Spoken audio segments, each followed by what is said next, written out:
ડભોઈમાં તાજેતરમાં 2 પોલીસ જવાનો પર થયેલા હુમલાની ઘટનાને ગંભીરતાથી લઈ પોલીસ તંત્ર દ્વારા કાયદો અને વ્યવસ્થા જાળવવા માટે સઘન કાર્યવાહી હાથ ધરવામાં આવી છે. ડભોઈ ડિવિઝનના ડીવાયએસપી આકાશ પટેલની અધ્યક્ષતામાં એલસીબી એસઓજી ડભોઈ, વાઘોડિયા, જરોદ અને ચાણોદ પોલીસની ટીમો દ્વારા શહેરના વિવિધ વિસ્તારોમાં કોમ્બિંગ ઓપરેશન કરવામાં આવ્યું હતું. આ દરમિયાન મહુડી, ભાગોળ સહિતના સંવેદનશીલ વિસ્તારોમાં પેટ્રોલિંગ વધારી શંકાસ્પદ વ્યક્તિઓની પૂછપરછ કરવામાં આવી હતી. કોમ્બિંગ દરમિયાન 3 શંકાસ્પદ વ્યક્તિઓને અટકાયત કરવામાં આવી હતી, જ્યારે 19 બાઇકોને ડિટેન કરી તેમની તપાસ હાથ ધરાઈ હતી. પોલીસ દ્વારા શહેરના વિવિધ માર્ગો પર વાહન ચેકિંગની કામગીરી પણ સઘન બનાવવામાં આવી હતી. અસામાજિક તત્વોમાં કાયદાનો ભય ઊભો થાય અને શાંતિ સલામતી જળવાઈ રહે તે હેતુથી આ કાર્યવાહી હાથ ધરવામાં આવી હોવાનું પોલીસ સૂત્રોએ જણાવ્યું છે. સમગ્ર મામલે વધુ તપાસ ચાલી રહી છે અને કાયદો હાથમાં લેનાર કોઈપણ વ્યક્તિ સામે કડક કાર્યવાહી કરવામાં આવશે તેવો સ્પષ્ટ સંદેશ આપવામાં આવ્યો છે. Story report by Lalbhai Bhatiyara, Dabhoi.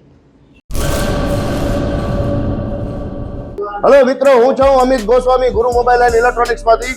આજે હું તમારી સામે લઈને આવ્યો છું આઈફોનના દરેક ફોન તમને લોન ઉપર મળી જશે. સેમસંગના અલ્ટ્રા સિરીઝ પણ તમને લોન ઉપર મળી જશે અને એના સિવાય બ્રાન્ડ કોઈ પણ કંપનીના હશે એનામાં પણ લોન થઈ જશે અને દરેક ફાઇનાન્સ આપણી પાસે ઉપલબ્ધ છે. હું આનંદ ગોસ્વામી, ગુરુ મોબાઈલ એન્ડ ઇલેક્ટ્રોનિક્સ. અમારે ત્યાં તમને પ્રીમિયમ સિરીઝના હેન્ડસેટ, આઈફોનના, સેમસંગ, વનપ્લસ, વિવો, ઓપ્પો દરેક કંપનીના મોબાઈલ તમને લોન પર મળી રહેશે. સારું સિબિલ ધરાવતા લોકો માટે 0 ડાઉન પેમેન્ટ પણ છે.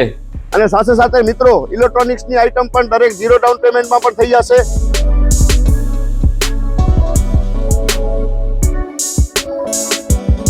હા મિત્રો, આપણો લોકેશન છે, અગર તમે ગામડેથી આવો છો તો જુબેલી ગ્રાઉન્ડથી આવશો તો સંતોષીમાના મંદિર પાસે આપણી દુકાન છે ગુરુ મોબાઈલ એન્ડ ઇલેક્ટ્રોનિક્સ.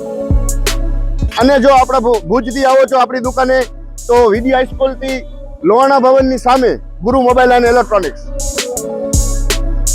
અને અન્ય 2 બ્રાન્ચ છે આપણી, એક જનતાગર નીચે છે અને એક લાલ ટેકરી છે.